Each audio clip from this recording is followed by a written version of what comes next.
பர்திமேயு சுவிசேஷ ஊழியங்கள் வழங்கும் நற்செய்தி நேரம். தேவ செய்தி பாஸ்டர் ஆர். அகஸ்டின்.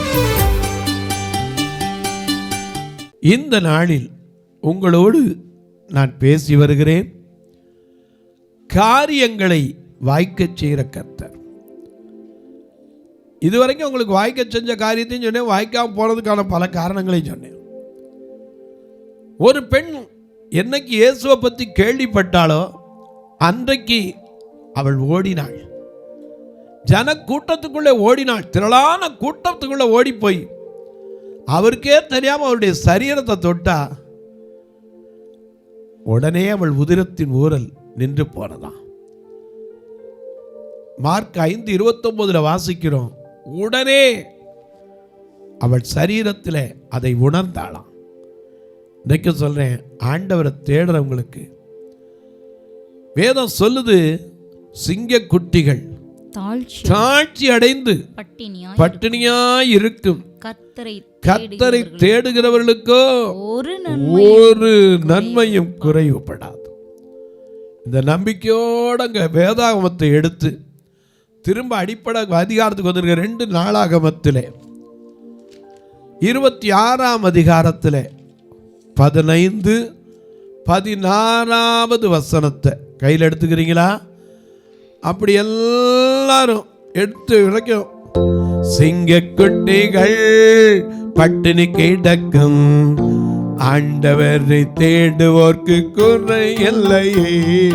சிங்கக்குட்டிகள் பட்டினி கிடக்கும், ஆண்டவரை தேடுவோர்க்கு குறை இல்லையே. குறை இல்லையே, குறை இல்லையே, ஆண்டவரை தேடுவோர்க்கு குறை இல்லையே. குறை இல்லையே, ஆக குறை இல்லையே, ஆண்டவரை தேடுவோர்க்கு குறை இல்லையே. சிங்கக்குட்டிகள் பட்டினி கிடக்கும், ஆண்டவரை தேடுவோர்க்கு குறை இல்லையே. சிங்கக்குட்டிகள் பட்டினி கிடக்கும், ஆண்டவரை தேடுவோர்க்கு குறை இல்லையே.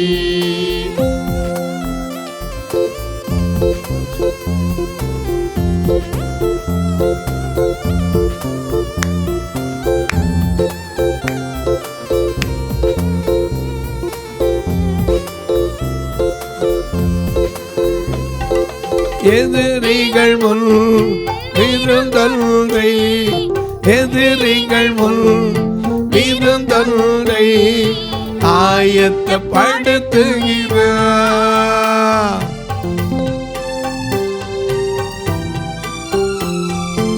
எதிரிகள் முன் விருந்தொன்றை ஆயத்தப்படுத்துகிறார்.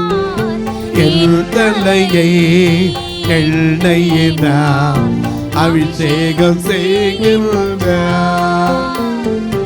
என் தலையை எண்ணெயினால் அபிஷேகம் செய்கின்றார். சிங்கக்குட்டிகள் பட்டினி கிடக்கும், ஆண்டவரை தேடுவோர்க்கு குறை இல்லையே. சிங்கக்குட்டிகள் பட்டினி கிடக்கும், ஆண்டவரை தேடுவோர்க்கு குறை இல்லையே.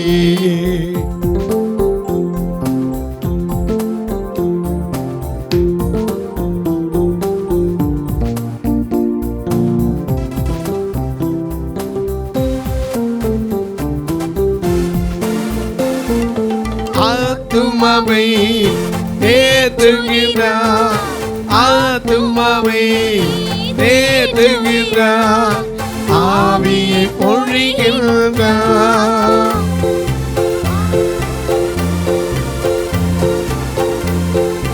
ஆத்துமாவை தேடுகிறார், ஆவியை பொழிகின்றார். ஜீவனுள்ள நாட்களெல்லாம் கிருபை என்னை தொடரும்.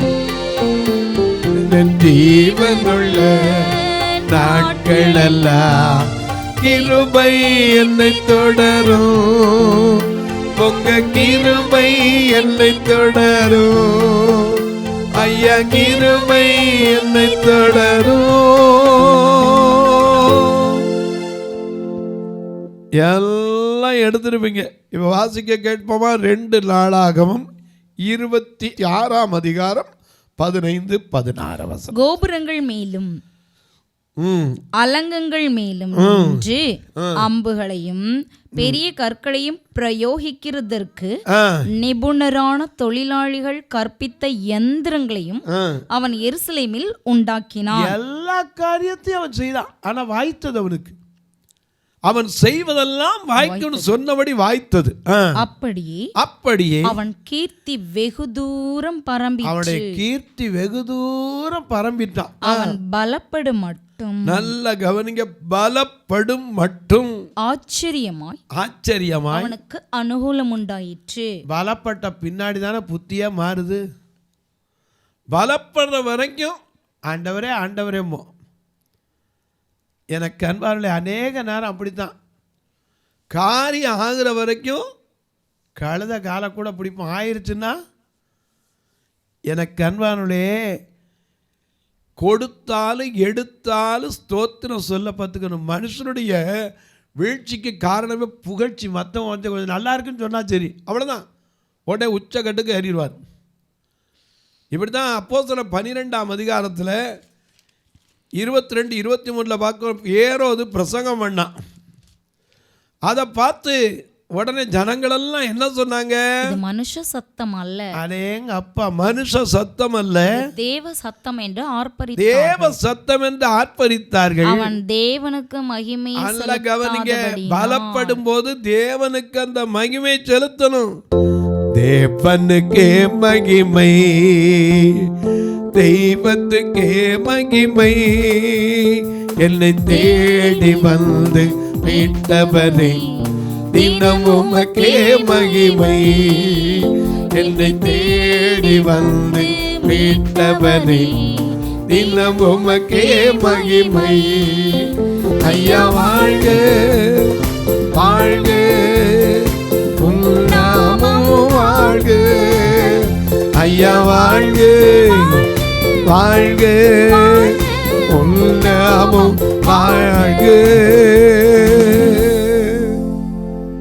நல்லா கவனிங்க, அவன் யாருக்கு மகிமையை கொடுத்திருக்கணும்? தேவனுக்கு. ஏன்னா நம்ம பாடுவோம், மகிமை உமக்கன்றோ,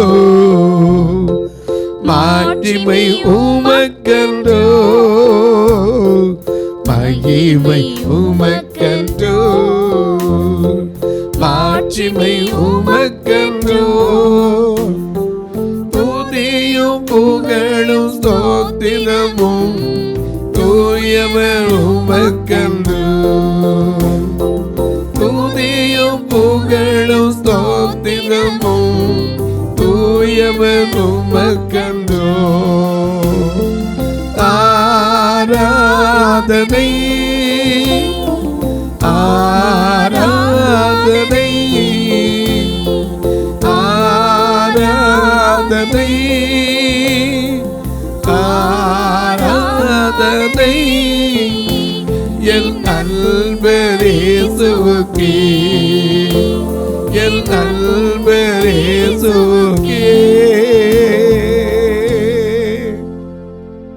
துதிகன மகிமையெல்லாம் யாருக்குரியது? கர்த்தருக்கே. துதிகளின் மத்தியில் வாசம் செய்யும் தூயாதி தூதர் கணங்கள் போற்றும் தேவன் அவர். இந்த ஜனத்தை எனக்கென்று ஏற்படுத்தினேன், இவர்கள் என் துதியை சொல்லி வருவார்கள் சொன்னவர். இந்த ஏறாவது பிரசங்கத்தை பார்த்து உடனே ஜனங்களா சொல்லிட்டாங்க, தேவ சத்தம் யா. உடனே பார்த்தார், அவன் தேவனுக்கு மகிமை செலுத்தாதபடியினால் உடனே கர்த்தருடைய தூதன் அவனை அடித்தான். 23ஆம் வசனத்துல பார்க்கிறோம், கர்த்தருடைய தூதன் அவனை அடித்ததுனால புழு செத்தானா. சில நேரங்கள்ல அவருக்கு கொடுக்க வேண்டியதை கொடுக்க மறந்துடும். பலப்படும் போது மனுஷனுடைய புத்தி மாறி போது. உபாகமம் 28:47 வாசிக்கிறோம், சகலமும் பரிபூரணமாய் இருக்கும்போது நம்ம வாழ்க்கையில் என்ன நடக்குது? சகலமும் பரிபூரணமாய் இருக்கையில் நீ மன மகிழ்ச்சியோடும் களிப்போடும் உன் தேவனாகிய கர்த்தரை சேவியாமற் போனது நிமித்தம் சகலமும் குறைவுபட்டு பட்டினியோடும் தாகத்தோடும் நிர்வாணத்தோடும் கர்த்தர் உனக்கு விரோதமாய் அனுப்பும் சத்துருக்களை சேவிப்பாய். ஏன்னா நம்ம சத்துருக்கு முன்னாடி ஒரு நாள் நம்மளை தலைகுடி விட மாட்டார். உன் சத்துருக்களுக்கு முன்பாக உனக்கு ஒரு பந்தி ஆயத்தம் பண்ற தேவன்.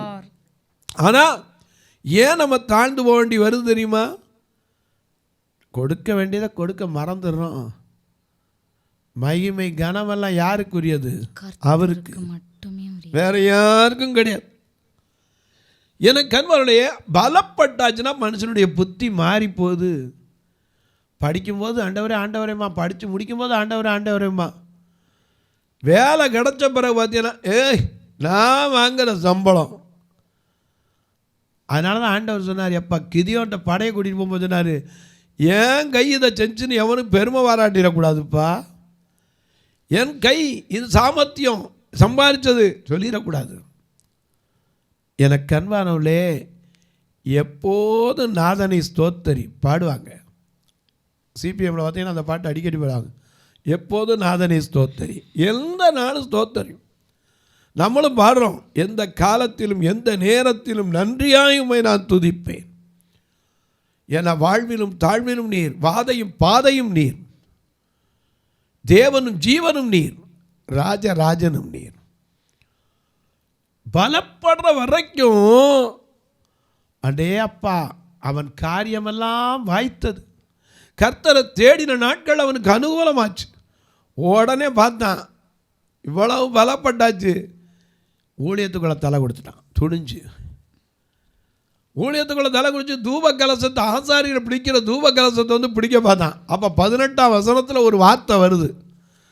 என்ன வார்த்தை? 2 நாளாகமம் 26:18 மிக அழகாக எழுதி வச்சிருக்காங்க. ராஜாவாயே உசியாவோடு எதிர்த்து நின்று, உசியாவே கர்த்தருக்கு தூபம் காட்டுகிறது, கர்த்தருக்கு தூபம் காட்டுகிறது, உமக்கு அடுத்ததல்ல தூபம் காட்டுகிறது, ஆசாரியர்களுக்கே பரிசுத்தமாக்கப்பட்ட ஆரோனின் குமாரராகிய ஆசாரியருக்கே எடுக்கும், பரிசுத்த ஸ்தலத்தை விட்டு வெளியே போ, மீறுதல் செய்தீர், இது தேவனாகிய கர்த்தராலே உமக்கு மேன்மையாக லபியாது என்றார்கள். இது வரைக்கும் லபிச்சு, இனிமேல் லபிக்காது.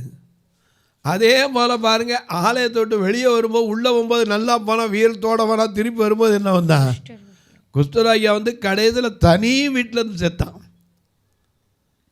எனக்கு கண்மாருடைய ஒன்றை தெரிஞ்சுக்கங்க, எல்லாத்தையும் கொடுக்கும்போது நாம் அப்பவும் எதை செஞ்சாலும் அவரைத்தான் வச்சு செய்யணும், அவரைத்தான் முன்னாடி வைக்கணும்.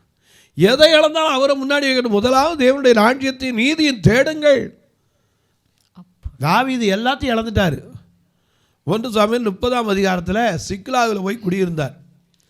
அவனோட இருந்த ஜனங்கள் யாருன்னா, கடனை திரும்ப கொடுக்க முடியாது முறுமுறுக்கிறவங்க, சமூகத்தில் ஒதுக்கப்பட்டவர்கள், இப்படி 600 பேர் இருந்தான். அவர்களுக்கு அவன் தலைவனானா. ஒரு நாள் வெளியே போயிட்டு வரக்குள்ள எல்லாம் போயிடுச்சு. நகரத்தையும் சுட்டரித்து போயிட்டாங்க, உறவுகள் எல்லாம் போச்சு. அப்போவும் தாவீது, எல்லாரும் அவனை கல்லறிய வராங்க, எல்லாரும் அழுகிறாங்க, கத்துறாங்க. தாவீது என்ன செஞ்சான் தெரியுமா? 1 சாமுவேல் 30ஆம் அதிகாரம் 7-8 வசனத்தில் வாசிக்கிறோம். தாவீது அகிமெலேக்கின் குமாரனாகிய அபியத்தார் எனும் ஆசாரியனை நோக்கி அந்த ஏபோத்தை என்னிடத்தில் கொண்டு வா என்றான். அபியத்தார் ஏபோத்தை தாவீதினிடத்தில் கொண்டு வந்தான். தாவீது கர்த்தரை நோக்கி நான் அந்த தண்டை பின்தொடர வேண்டுமோ, அதை பிடிப்பேனோ என்றான். அதற்கு அவர், அந்த இடத்துல கர்த்தர் பதில் கொடுத்தார். ஏன்னா நம்ம பாருல, கூப்பிடு நீ பதில் கொடுப்பா, குறைகள் எல்லாம் நிறைவாக்குவா, கூப்பிடு நீ பதில் கொடுப்பா, குறைகள் எல்லாம் நிறைவாக்குவா, எல்லாம் எல்லாம் ஏக்கம் எல்லாம் இன்று நிறைவேற்றுவார், எல்லாம் எல்லாம் ஏக்கம் எல்லாம் இன்று நிறைவேற்றுவார். கொண்டாடுவோம் கொண்டாடுவோம் கொண்டாடுவோம் கொண்டாடுவோம், கவலைகள் மறந்து நாம் பாடுவோம், கவலைகள் மறந்து நாம் பாடுவோம். இயேசு ராஜா வந்திருக்கிறார், எல்லோரும் கொண்டாடுவோம், கைதட்டி நாம் பாடுவோம். இயேசு ராஜா வந்திருக்கிறார், எல்லோரும் கொண்டாடுவோம், கைதட்டி நாம் பாடுவோம்.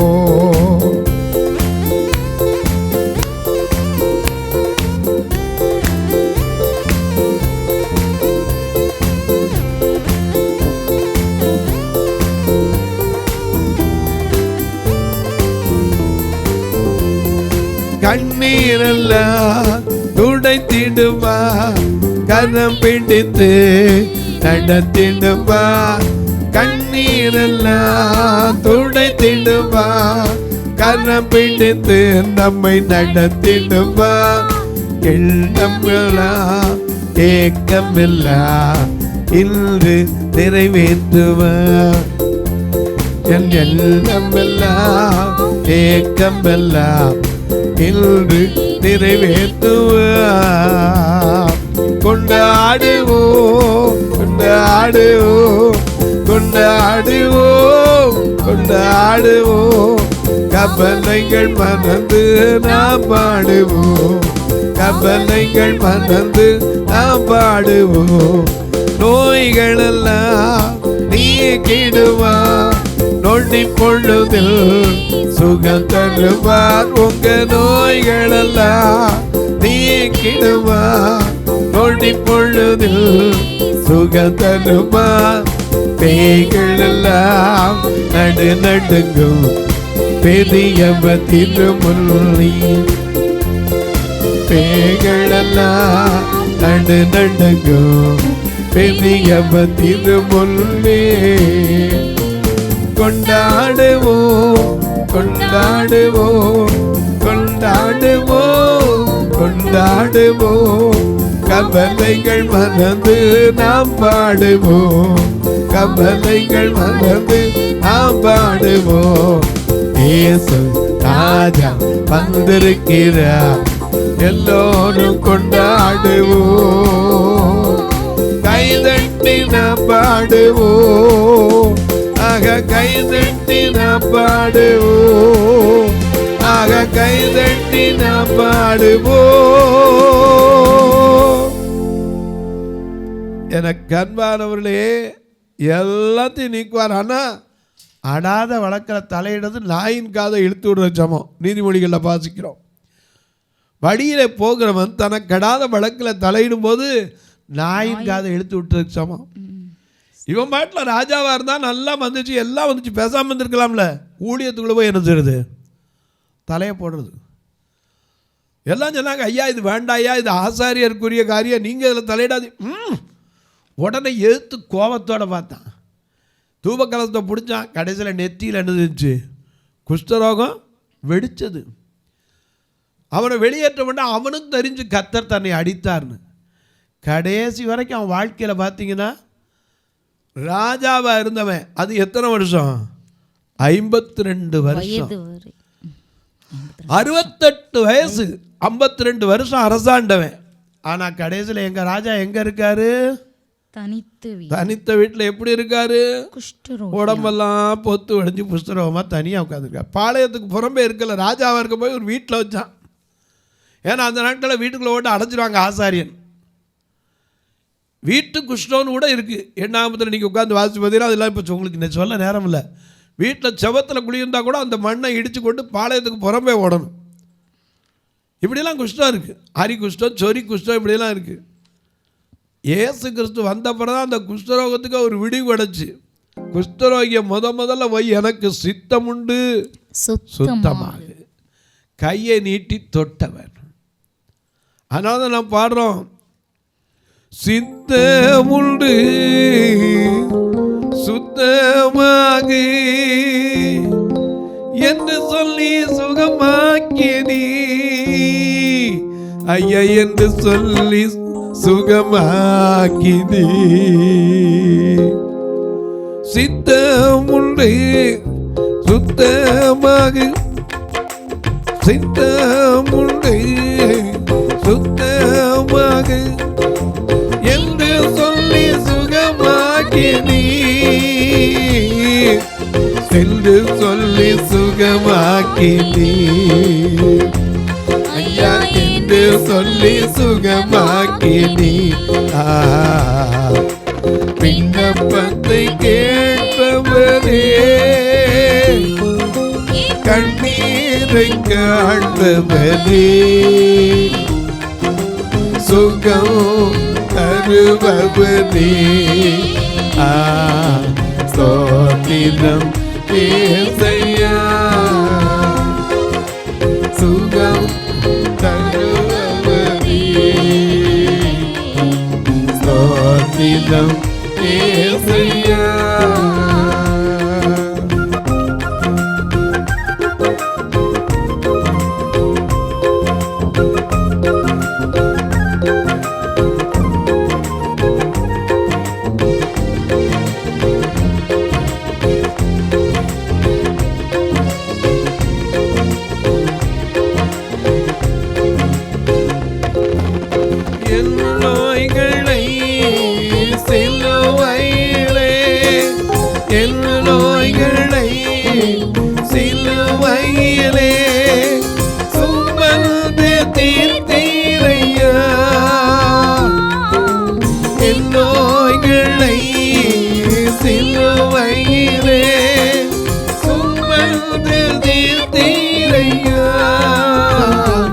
ஐயா சுமந்து தீர்த்தீரையா, ஐயா சுமந்து தீர்த்தீரையா. விண்ணப்பத்தை கேட்பவரே, கண்ணீரை காண்பவரே, சுகம் தருபவரே,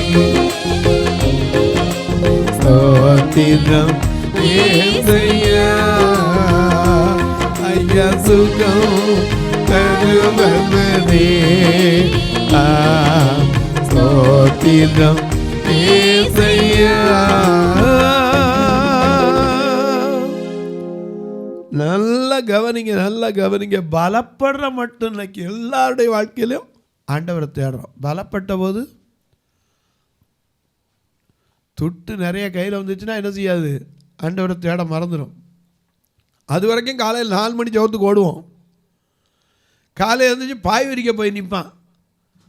அன்னைக்கு ஒருத்தர் சொன்னார், பாஸ்டர் இவர் உங்களுக்கு தெரியுமான்னார். கேள்விப்பட்டிருக்கேன், ஒரு காலத்தில் சைக்கிள் மட்டும் வச்சுருந்தார்.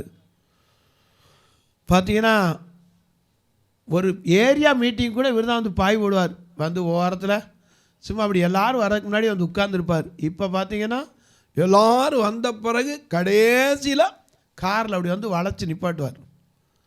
ஏன்னா எல்லோரும் பார்க்கணும். காரணம் என்ன தெரியுமா, அவன் ஒய்ஃப் படுத்தின வார்டில் அதை வாங்கி இதை வாங்கன்னு சொல்லி கடைசியில் தொழிலை விட்டு ஒன்றும்லாம் போனார். ஆண்டவருக்குள்ளே எப்பவும் ஒன்றை தெரிஞ்சுக்கங்க, முதல்ல அவரை தேடணும். பலப்படும் போதும் சரி, பலவீனப்படும் போதும் சரி அவரை தேடுங்க. பலவீனம் இருந்தால் அவருடைய பலன் பூரணமாக விளங்கும். பலப்படுத்த வேண்டிய காரியத்தில் பலப்படுத்துவார், உனக்கு கொடுக்க வேண்டியதை கொடுப்பார். தொலைக்காட்சியில் பார்க்கிறவர்களே, காரியம் வாய்க்கணும்னா ஆண்டவரை தேடுங்க. அன்னாள் தேடினாள், சாமுவேலை பெற்றாள். அன்றைக்கு ஒரு தாய் இயேசுவை தேடி ஓடிப்போனாள். கானானிய ஸ்திரீ தன் மகளுக்கு சுகத்தை பெற்றாள். ஒரு தகப்பன் மார்க் 9 தீராத நோய் ஃபிட்ஸுக்காக ஓடிப்போனான். அந்நேரமே அவனை அளக்களித்த அந்த ஆவி அவனை விட்டு போச்சு. இயேசுவை தேடி போனவனை யாரும் அவர் கைவிட்டதில்லை. இன்றைக்கு ஒரு வேளை நமக்கு வாய்க்கலைன்னு சொன்னால் காரணம் பல உண்டு.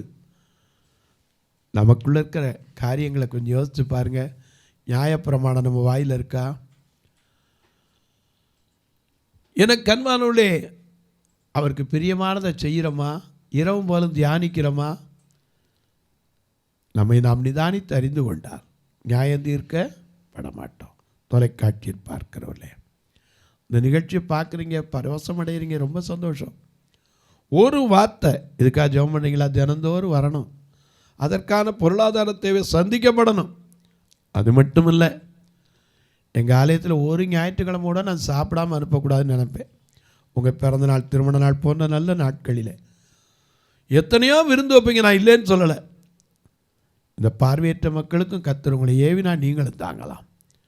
ஒருவேளை ஐயா எங்கள் ஊரில் வந்தெல்லாம் நிறையா பேர் கேட்குறீங்க, தொலைக்காட்சியில் அப்படி பேசுகிறீங்களே, நாங்களாம் கூப்பிட்டா வருவீங்களா? தாராளமாக. சத்தியத்தை சொல்கிறதுக்கு தடையே சொல்லக்கூடாது. நிச்சயமாக வருவேன். ஆனால் கொஞ்சம் முன்னாடி சொல்லுங்கள். ப்ரோக்ராம் ஒரு மாதம் 15 நாள் முன்னாடி இருக்கும்போது சொன்னீங்கன்னா நான் ஒழுங்கு பண்ணிட்டு வரதுக்கு ஒழுங்காக இருக்கும். ஏன்னா டிவி ப்ரோக்ராம் போகணும், சபை 2 சபை இருக்குது, 2க்கும் ஒழுங்கு பண்ணணும். மற்றபடி கட்டாயம் உங்களுக்கு வந்து நிகழ்ச்சியில் கொடுப்பேன்.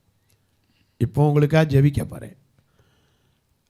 அன்பின் பரலோக பிதாவே, ஆசீர்வதிக்கப்பட்ட இந்த நல்ல நாளிலே இந்த நிகழ்ச்சியை பார்க்கிற ஒவ்வொரு மக்களுக்காய் ஜெபிக்கிறேன். இந்த ஊழியத்தை தாங்குகிற ஒவ்வொரு குடும்பங்களுக்காய் ஜெபிக்கிறேன். ஆண்டவர் தாமே அவருடைய களஞ்சியங்கள் பூர்ணமாய் நிரம்ப ஆசீர்வதிப்பீராக. சரீரத்தில் நல்ல சுகத்தை கொடுப்பீராக. அன்பின் தெய்வமே, பிறந்த நாள், திருமண நாளை நினைவு கூறுகிற மக்களுக்காக ஜெபிக்கிறேன். தூரத்தில் இருந்து கொண்டு ஐயோ நான் எப்படி தொடர்புடன் நினைக்கிறவங்களுக்கு இந்த 2 ஃபோன் நம்பரை கண்களிலே காட்டுங்க. இதில் ஜிபே, ஃபோன்பே வழியா பல ஆண்டுகளாய் தாங்கி வருகிற மக்களுக்காக ஜெபிக்கிறேன். அவருடைய கண்ணீர் கவலைகள் மாறட்டும், வேதனைகள் விலகட்டும். ஒவ்வொரு குடும்பத்திலும் வெளியே சொல்ல முடியாத என்ன மனவேதனை உண்டோ, மனப்பதட்டம் உண்டோ, வேதம் சொல்லுகிறது, மனம் பதறுகிறவரை பார்த்து பயப்படாதிருங்கள், திடன் கொள்ளுங்கள், உங்கள் தேவன் பதிலளிப்பார் என்று சொன்னபடி பதிலளிக்கும் நீதியை சரி கட்டுவீரா. வானத்திற்கும் பூமிக்கும் சகல அதிகாரம் கொண்ட இயேசு கிறிஸ்துவின் ஈடு இடையற்ற வல்லமையுள்ள நாமத்தில் ஜெபிக்கிறேன் நல்ல பிதாவே, ஆமென், ஆமென். சபை ஆராதனை ஞாயிறு காலை 10 மணி முதல் 12 மணி வரை. இடம் பர்திமேயு சுவிசேஷ ஆலயம், அன்னை சத்யா நகர், இளமனூர் அஞ்சல், சக்கிமங்கலம் வழி, மதுரை மாவட்டம். பின்கோட் 625201 மற்றும் பர்திமேயு சுவிசேஷ ஜெப வீடு, flat number 107, Eden Garden, Muthur, Tirunelveli. Pincode 627011. சிறப்பு உபவாச கூட்டம் ஒவ்வொரு மாதமும் 2வது சனிக்கிழமை காலை 10 மணி முதல் 1 மணி வரை நாகர்கோவில் YMCA ஹாலில் வைத்து நடைபெறுகிறது. மற்றும் ஒவ்வொரு மாதமும் 4வது சனிக்கிழமை காலை 10 மணி முதல் 1 மணி வரை திருநெல்வேலி புதிய பேருந்து நிலையம் அருகில் உள்ள கிரேஸ் ஹாலில் வைத்து நடைபெறுகிறது. எங்கள் எல்லா ஆராதனைகளிலும் கலந்து கொண்டு தேவனை மகிமைப்படுத்த அன்பாய் அழைக்கிறோம். உங்கள் உதாரத்துவமான காணிக்கைகளினால் இவ்வூழியத்தை தாங்க விரும்பினால் R Augustine, account number 5021364331, IFSC code IDIB 000B066, Indian Bank, BP Kulam, Madurai. GPay number 9842181917, BGM ministries மற்றும் 9442559772, பிளைண்ட் மினிஸ்ட்ரீஸ் அகஸ்டின். உங்கள் தொடர்புக்கு பாஸ்டர் ஆர் அகஸ்டின், பர்திமேயு சுவிசேஷ ஊழியங்கள், நாகமலை, புதுக்கோட்டை, மதுரை 625019. தொலைபேசி எண்கள் 9842181917 மற்றும் 9442559772. கர்த்தர் தாமே உங்களை ஆசீர்வதிப்பாராக.